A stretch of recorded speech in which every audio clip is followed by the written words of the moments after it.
সেও আর থাকতে পারছে না। সে কি? সে হচ্ছে গদাধর। সে আজ নৃত্য করবে প্রভুর সঙ্গে। তাহলে আগে জানতে হবে এই গদাধর পূর্ব জন্মে কে ছিল। এই গদাধর আমার পূর্ব জন্ম ছিল শ্রীমতী রাধা রানী। তিনি কলিযুগে হয়েছেন গদাধর। তিনি আজ প্রভুকে পেয়ে প্রভুর বাম দিকে নৃত্য করেছে। কেমন ভাবে? দেখো গদাধর নাচিছে, দেখো গদাধরে নাচিছে, গদাধর নাচিছে, দেখো গদাধরে নাচিছে, বামে অঙ্গ হেলাইয়া গদাধর নাচিছে, দেখো বামে অঙ্গ হেলাইয়া গদাধরে নাচিছে, দেখো বামে অঙ্গ হেলাইয়া। আরে গৌর অনুগত প্রাণ, হরি গৌর অনুগত প্রাণ, হরি গৌর অনুগত প্রাণ, হরি গৌর অনুগত প্রাণ, খেলাইয়া গৌর নাচিছে। গদাধর নৃত্য দর্শন করে শ্রীবাস সেও আজ থাকতে পারছে না।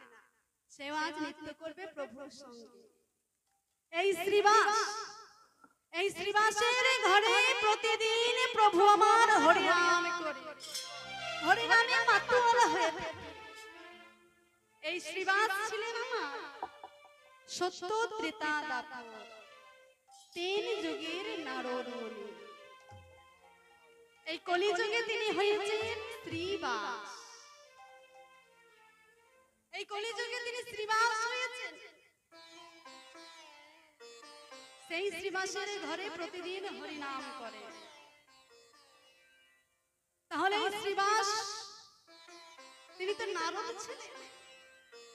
তাহলে কলিযুগে শ্রীবাস হলো কেমন ভাবে? দাপর যুগে ভগবান শ্রীকৃষ্ণ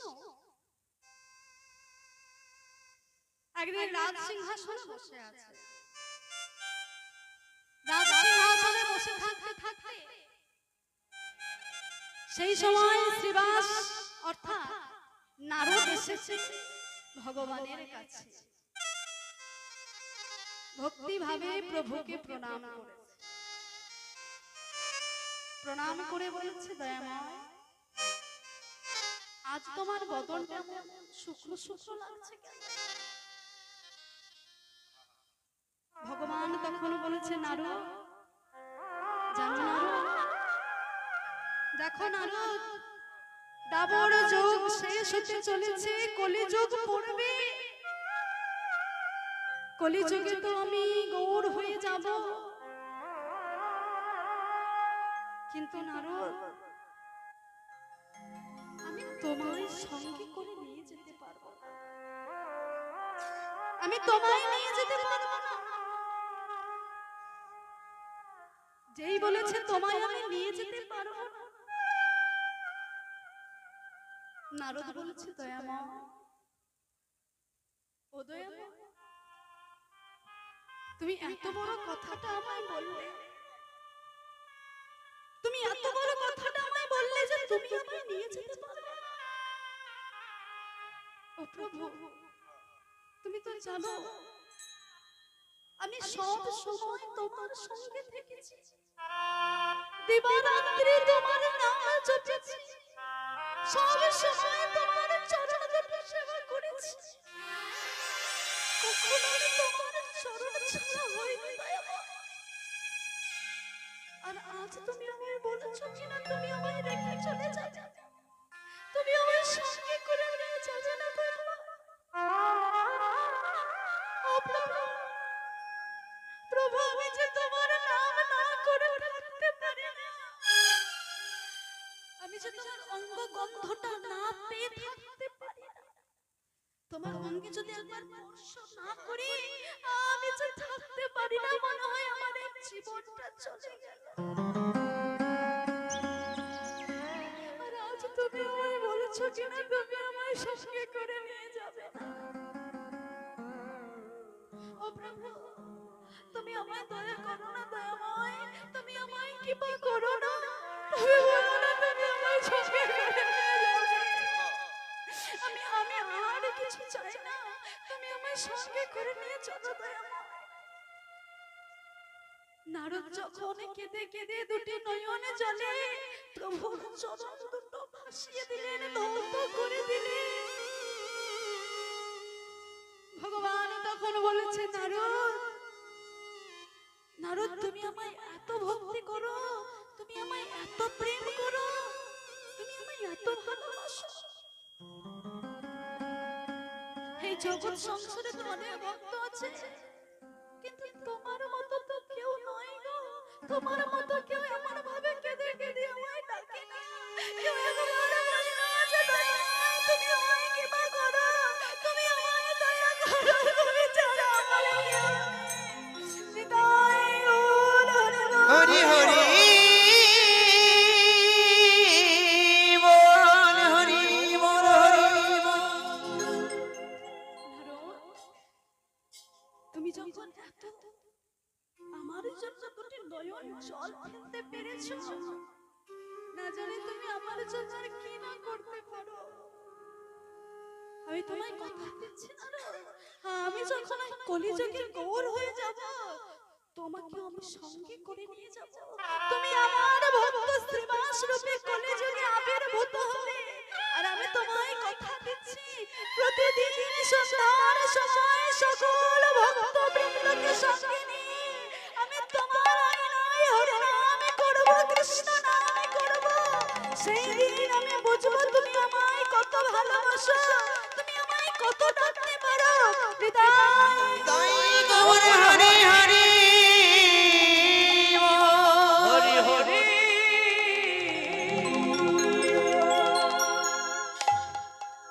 তাহলে সেই নারদ হচ্ছে কলিযুগের শ্রীবাস। শ্রীবাস, শ্রী কথার অর্থ হচ্ছে সুন্দর, বাস কথার অর্থ হচ্ছে জায়গা। যার জায়গাটা খুব সুন্দর সেখানেই কিন্তু ভগবান বিরাজ করে। জায়গাটা সুন্দর না হলে ভগবান কিন্তু বিরাজ করে না।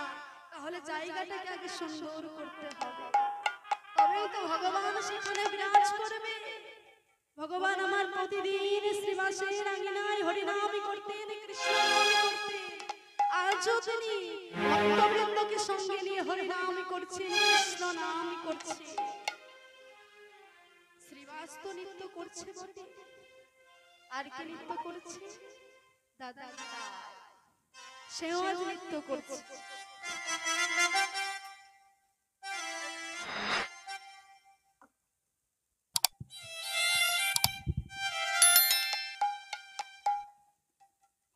আজ নিতাই দাদা সেও আজ কি করেছে? ভাইয়ের কাছে কাছে নৃত্য করছে, পাছে পাছে। কেন? কারণ ওই যে গৌর হরি ভাবিত হয়েছে, আর ভাবিত হইলে সে কি করে কি না করে তার কোনো খেয়াল থাকে না। তাই সে যদি ধুলায় পড়ে যায় সে একদম চপ করে ধরে নেবে। তাই কাছে কাছে নৃত্য করেছে। নিতাই দাদা নৃত্য করছে কেমন ভাবে? দেখো দেখো নিতাই নাচিছে, নিতাই নাচিছে, গৌর হরিকে ধরবে বলে নিতাই নাচিছে, গৌর হরিকে ধরবে বলে নিতাই নাচিছে, গৌর হরিকে ধরবে বলে নিতাই নাচিছে, গৌর হরিকে ধরবে বলে নিতাই নাচিছে। নিতাইয়ের নৃত্য দর্শন করে আর একজন সেও থাকতে পারবে না। সে কি? অদ্বৈত আচার্য। অদ্বৈত আচার্য সে আজ কেমন ভাবে নৃত্য করেছে? দেখো অদ্বৈত নাচিছে, দেখো অদ্বৈত নাচিছে, আমার অদ্বৈত নাচিছে, দেখো অদ্বৈত নাচিছে, বম বম বম বলে অদ্বৈত নাচিছে, মুখে বম বম বলে অদ্বৈত নাচিছে, বলে অদ্বৈত নাচিছে, বম বম বম বলে অদ্বৈত নাচিছে, মুখে বম বম বলে গৌর গৌর বলে বলে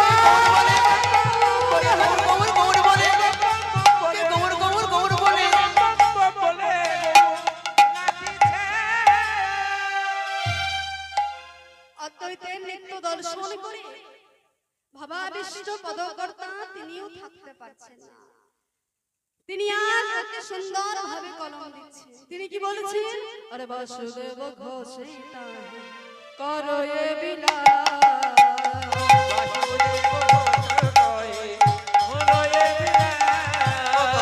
বাসুদেব ঘোষে কহে করে অভিলাষ বাসুদেব ঘোষ কয়ে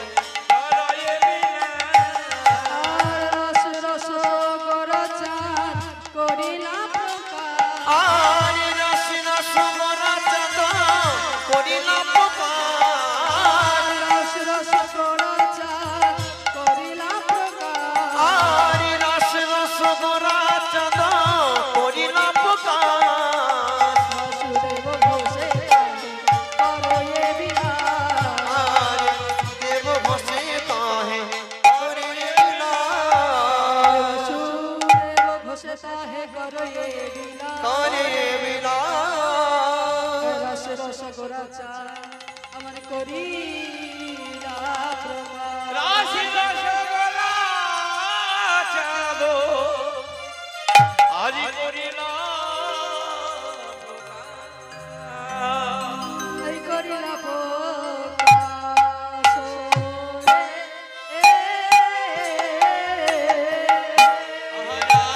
রাশি রস রস করিলা প্রকাশ রে রসে রস করিল প্রকাশ রে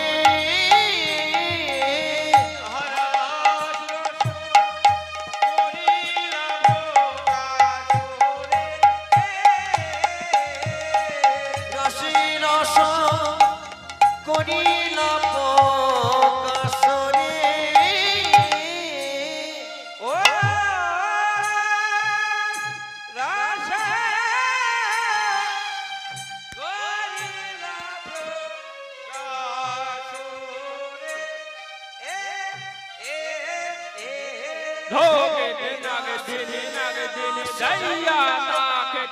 করিল প্রকাশ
রস করিল প্রকাশ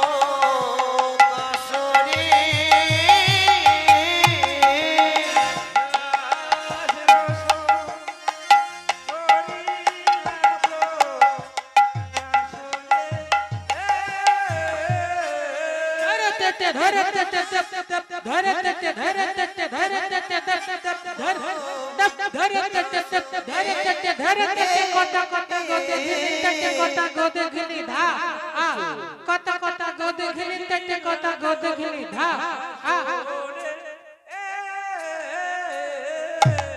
রসে রস করিল প্রকাশ রে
রসে রস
করিল প্রকাশ রে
হরি হরি